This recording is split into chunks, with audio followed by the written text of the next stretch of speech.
Bismillahirrahmanirrahim. Assalamualaikum warahmatullahi wabarakatuh. Alhamdulillahirabbil alamin.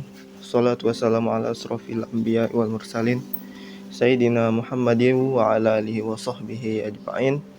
Amma ba'du.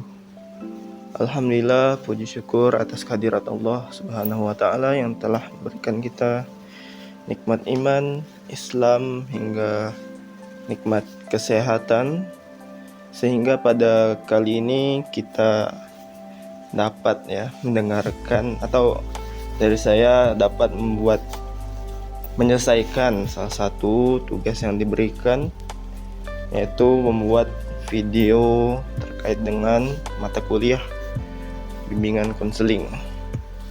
Baik, jadi pada kesempatan kali ini materi yang akan saya bahas adalah yaitu tentang identifikasi masalah pembelajaran bahasa Inggris dan teknik konseling untuk mengatasi kesulitan permasalahan dalam belajar.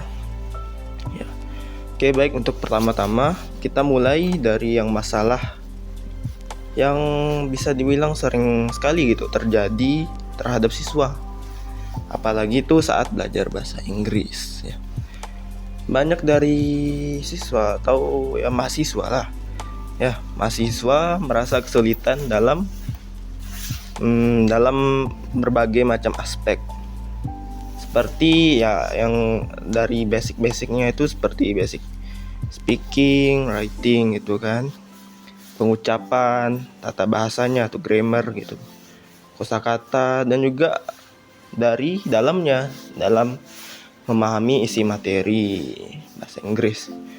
Kemudian ada pula beberapa faktor disebabkan oleh beberapa faktor kesulitan, penyebab dari kesulitan pembelajaran bahasa Inggris. Contohnya tuh karena metode belajar yang masih dipaksakan atau belum sesuai sama kemampuan dari mahasiswa tersebut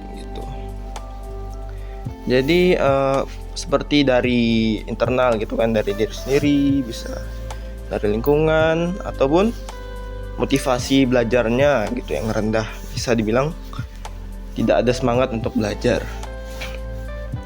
Dan juga bisa dari luar itu adanya kecemasan dan adanya merasa minder dan tidak berani untuk tampil, takut lah bisa dibilang.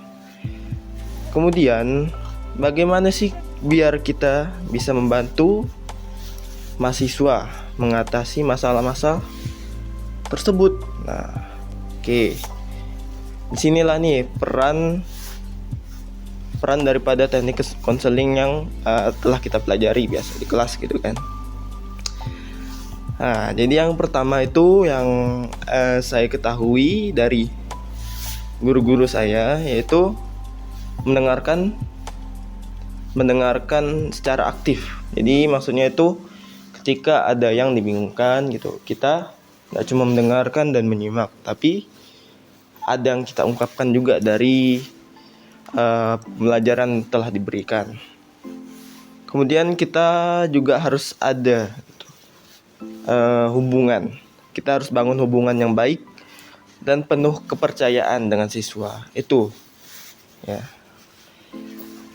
Kemudian ada juga membantu mahasiswa untuk mengidentifikasi tujuan. Jadi tujuan mereka belajar ini untuk apa sih Apakah hanya untuk formalitas hanya untuk mengisi SKS contohnya Kemudian kita bisa ukur dari segi realistis apa sih tujuannya. Kemudian bisa kita ajarkan strategi.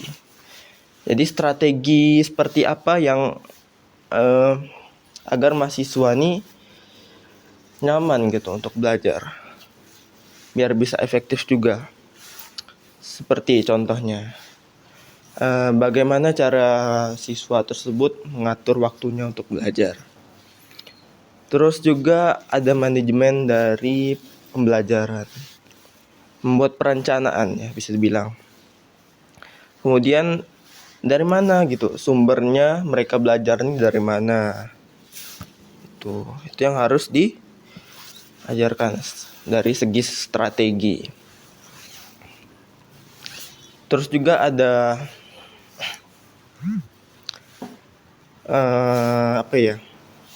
hal yang sering, bisa dibilang yang sering dialami gitu oleh mahasiswa ketika belajar.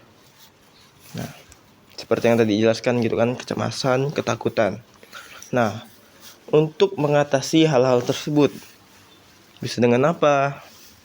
Bisa dengan menggunakan teknik relaksasi. Maksudnya tuh relaksasi sebelum belajar kita merilekskan pikiran. Intinya ketika memasuki pembelajaran, pikiran kita harus fresh itu. Dan juga membangun pikiran tuh agar selalu positif. Untuk apa gitu kan?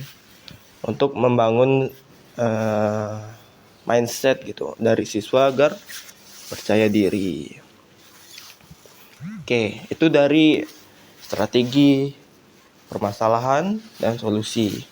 Kita mungkin bisa masuk ke contoh kasusnya ya. Kasus daripada contoh nih.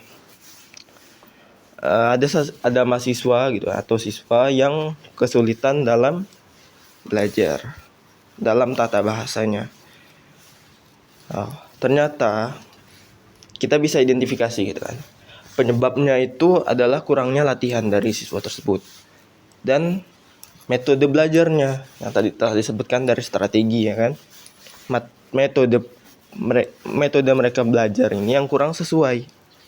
Nah, jadi untuk itu solusinya apa?